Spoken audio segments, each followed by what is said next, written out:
Hello students.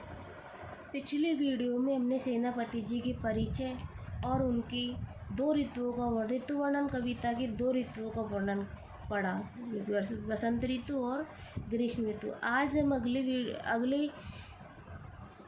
अगले पदों का अध्ययन करेंगे। उसमें तीसरा पद आता है वर्षा ऋतु का। वर्षा ऋतु में देखो वो इस पद में क्या कहते हैं। दामिनी दमक सुर चाप की चमक श्याम। दामिनी यानी बिजली, दमक यानी चमक, सुर चाप यानी इंद्रधनुष। तो सेनापति जी ने इसमें वर्षा ऋतु का वर्णन करते हुए क्या कहते हैं कि अब बिजली चमक रही है। दामिनी यानी बिजली, दमक यानी चमक, बिजली चमक रही है और सुर चाप की चमक और इंद्रधनुष आकाश में चमकता हुआ सुशोभित हो रहा है। सुर चाप की चमक, इंद्रधनुष आकाश चमकता हुआ सुशोभित हो रहा है। घटा की झमक अति घोर घनघोर तय। घटा झमक यानी बरसना या गर्जना, झमक यानी गर्जना या घटा यानी बादलों की घटाएं। अति घोर घनघोर मतलब चारों ओर काली घटाएं चमक रही है। बिजली आकाश में मतलब घटाएं चमक रही है और गर्जना हो रही है। बादल गरज रहे हैं और चारों तरफ घटाएं छाई हुई है, तेज घनघोर घटाएं छाई हुई है। कोकिला कलापी कल कूंजत जित और जित और तित। जित तित का मतलब होता है इधर उधर। कोकिल कलापी यानी मोर, कोकिल यानी कोयल, और इधर उधर कोयल और मोर मधुर स्वर में कूकने लग गए हैं। कूंजत यानी कूकने लग गए हैं। सीकर ते शीतल समीर की झकझोर। सीकर यानी वर्षा की बूंदे, शीतल यानी ठंडी, समीर यानी हवाएं। जो वर्षा की ठंडी बूंदे हैं वो शरीर को स्पर्श, मतलब शीतल यानी ठंडी, समीर यानी हवा, झकझोर यानी झकझोर मतलब झोंके। जो वर्षा की बूंदों से शीतल हवाओं के झोंके शरीर को स्पर्श कर रही है। सेनापति आवन कहियो मन भावन सु।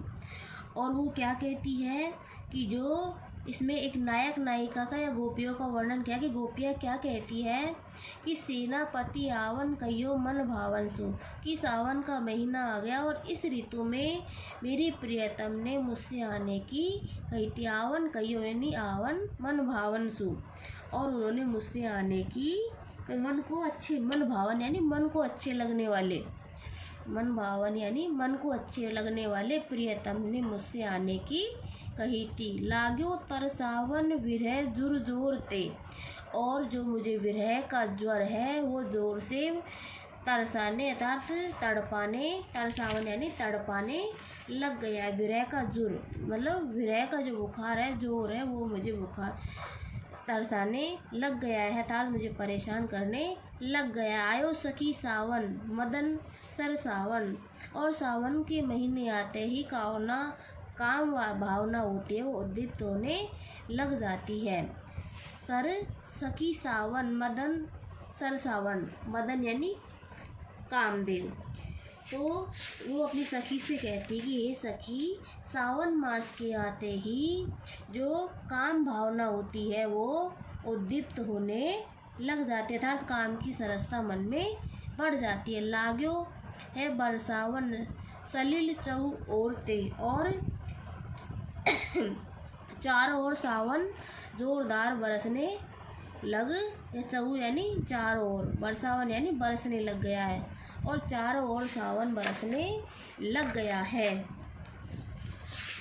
चारों ओर सावन बरसने लग गया है। एक बार वापस देखो। दामिनी दमक सुरचाप की चमक, कि बिजली चमक रही है और इंद्रधनुष आकाश में सुशोभित हो रहा है। घटा की चमक अति घोर घनघोर, और चारों ओर घटाएं अति घनघोर घटाएं छाई हुई है और गर्जना हो रही है, मतलब बादल गरज रहे हैं। कोकिल कलापी कल कूंज, और इधर उधर कोयल और मोर कूकने मधुर स्वर में कूकने लग गए हैं। सीकर ते शीतल समीर की झकझोर, और वर्षा की बूंदों के झोंके शरीर को स्पर्श करते हुए जा रहे हैं। सेनापति आवन कयो मन भावन सो। सेनापति जी कहते हैं कि मेरे सावन मन को भाने वाले अर्थात मन को अच्छे लगने वाले प्रियतम ने मुझसे आने की कही थी। लागो तरसावन विरह जुर्जोर, और मुझे विरह का ज्वर तरसाने अर्थात तड़पाने लग गया है। आयो सखी सावन मदन सर सावन, और हे सखी सावन का महीना आते ही जो कामदेव है वो की सरसता मन में बढ़ जाती है, तो काम भावना बढ़ जाती है। लागो बरसावन सलिल सहु चारों ओर, और सावन के महीने में जोरदार व चारों ओर वर्षा जोरदार अर्थात मूसलाधार वर्षा होने लग गई है।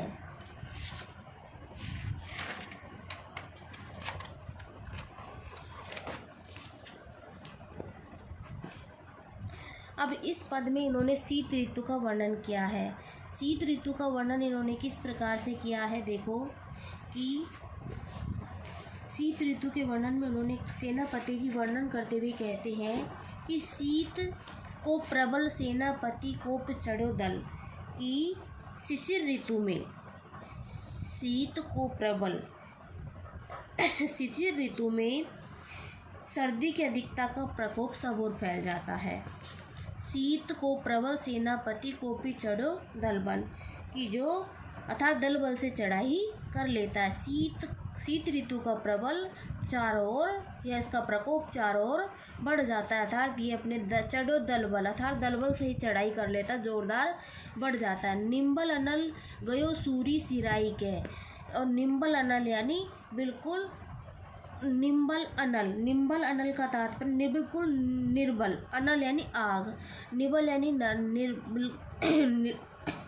निर्बल कमज़ोर एक तरीके से, अनल यानी आग। गयो सूरी सिराई के, सूरी यानी सूर्य, सिराई यानी ठंडा, और जो निम्बल यानी कमज़ोर, अनल यानी आग, गयो सूरी सिराई, और इसके आगे आग भी कमज़ोर पड़ जाती है और सूर्य का ताप भी कम कर पड़ने अर्थात कमज़ोर लगने लगता है। जब सर्दी का प्रकोप बढ़ता है, सर्दी अपनी शिशिर ऋतु अपनी दलबल के साथ चढ़ाई करता है अर्थात तेज बढ़ता है, तो इसके आगे आग और सूर्य का ताप भी कमज़ोर पड़ जाता है। हिम के समीर तेई बरसे विषम के तीर, और हिम यानी वर्षा बर्फ के समीर जो तेई बरसे विषम तीर। शीत ऋतु की बर्फीली हवा, हिम यानी बर्फ, समीर यानी हवा, शीत ऋतु की जो बर्फीली हवा है, तेई बरसे विषम तीर, वो पैने तीर के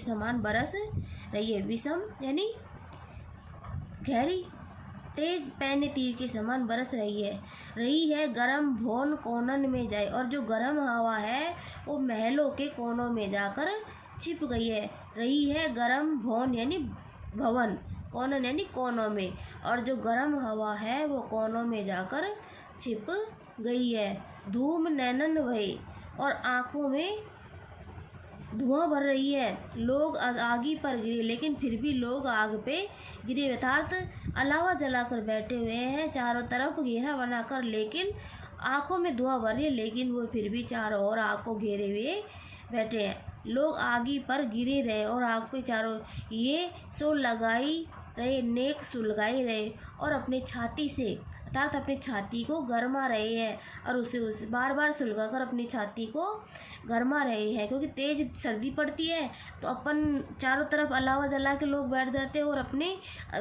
आप को सेकते रहते हैं। तो कवि कह रहा है कि नेक सुलगाई की, उसको बार बार सुलगा रहे हैं और अपनी छाती को सेक रहे अपने। मानो भीत जानी महाशीत ते पसारे यानी, मानो भीत जानी मानो भीत जानी महाशीत। सेनापति जी कहते हैं कि मानो सर्दी से अत्यधिक, सेनापति जी कहते हैं कि मानो भीत यानी भयभीत होना, डरना, एक तरह भयभीत होना।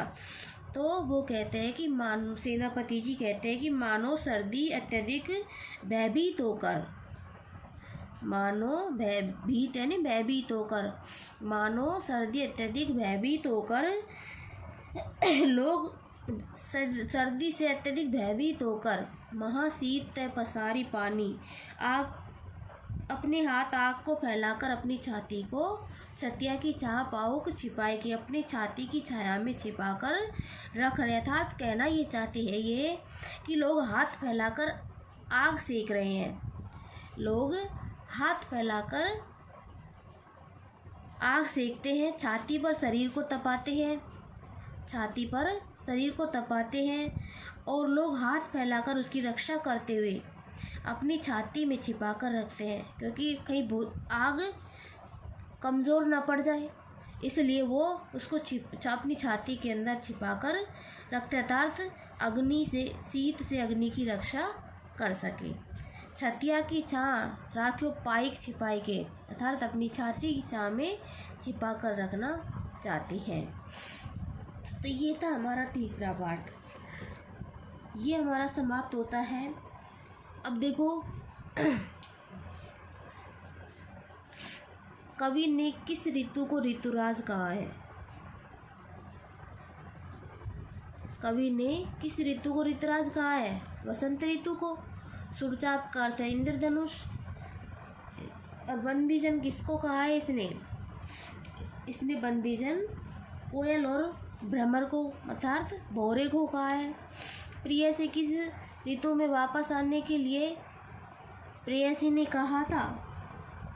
वर्षा ऋतु में। ऋतु वर्णन में ऋतुराज किसे कहा गया? वसंत ऋतु को। निम्बल अनल से क्या तात्पर्य कि सूर्य के अर्थात शीत ऋतु में सर्दी के कारण सूर्य का ताप और आग भी उसके सामने कमज़ोर पड़ जाती है। तो ये थे इसके अर्थ और छोटे क्वेश्चन। यह हमारा तीसरा पार्ट पूरा हो जाता है। इसके क्वेश्चन आंसरों की और दूसरे पार्ट के जो क्वेश्चन आंसर और अर्थ है उसकी PDF डाल दी जाएगी। आप अपनी फेयर कॉपी में उसको उतार लेना। धन्यवाद।